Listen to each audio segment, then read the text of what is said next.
दिल्ली के पूर्व मुख्यमंत्री अरविंद केजरीवाल ने साथ ही साथ आरएसएस और बीजेपी को भी निशाने पर लिया है। अरविंद केजरीवाल ने आरएसएस से मोहन भागवत से 5 सवाल पूछे हैं। अरविंद केजरीवाल ने मोहन भागवत से 5 सवाल पूछते हुए यह भी कहा है कि आप बताइए कि क्या सारे नियम दूसरे नेताओं के लिए बीजेपी में है। यह भी पूछा गया कि जब भ्रष्टाचार की बात आती है तब बीजेपी बड़ी बड़ी बातें करते हुए भ्रष्टाचारी को जेल में पहुंचाने की बात करती है, लेकिन जब बात उसी भ्रष्टाचारी की बीजेपी में शामिल होने की होती है तो उसके बाद सारे एक्शन खत्म क्यों हो जाते हैं।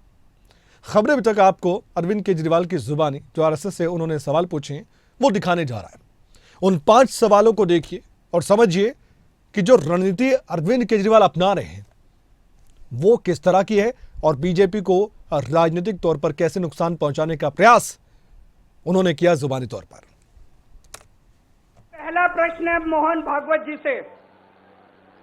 जिस तरह मोदी जी देश भर में लालच देके या ईडी और सीबीआई की धमकी देके डरा के दूसरी पार्टी के नेताओं को तोड़ रहे हैं, पार्टियां तोड़ रहे हैं, सरकारें गिरा रहे हैं, क्या ये देश के लिए सही है?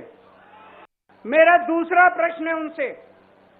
देश भर में सबसे भ्रष्टाचारी नेताओं को मोदी जी ने अपनी पार्टी में शामिल करवा लिया। जिन नेताओं को कुछ दिन पहले मोदी जी ने खुद सबसे भ्रष्टाचारी बोला, जिन नेताओं को अमित शाह जी ने खुद भ्रष्टाचारी बोला, कुछ दिन के बाद उनको बीजेपी में शामिल करा लिया। मैं मोहन भागवत जी से पूछना चाहता हूं, क्या इस प्रकार की राजनीति से आप सहमत हो? क्या आपने कभी ऐसी बीजेपी की कल्पना की थी? मैं मोहन भागवत जी से पूछना चाहता हूं, क्या आप आज की बीजेपी के इन कदमों से सहमत हैं? क्या आपने कभी मोदी जी से यह सब ना करने के लिए बोला?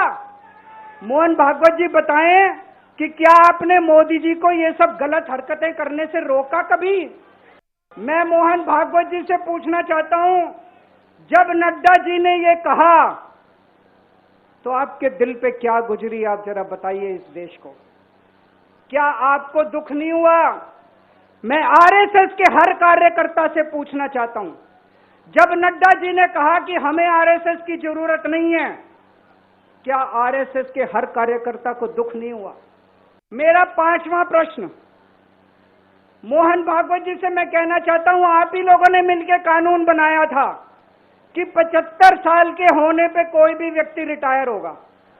इस कानून के तहत आडवाणी जी को रिटायर कर दिया, मुरली मनोहर जी जैसे बड़े बड़े नेताओं को रिटायर कर दिया, बीसी खंडूरी जी को रिटायर कर दिया, कलराज मिश्र को रिटायर कर दिया, शांता कुमार को और पता नहीं कितने लोगों को रिटायर कर दिया। अब अमित शाह जी कह रहे हैं कि यह नियम मोदी जी पे लागू नहीं होगा। तो मैं मोहन भागवत जी से पूछना चाहता हूं, क्या आप इससे सहमत हो कि जो नियम आडवाणी जी पे लागू हुआ वो मोदी जी पे लागू नहीं होना चाहिए?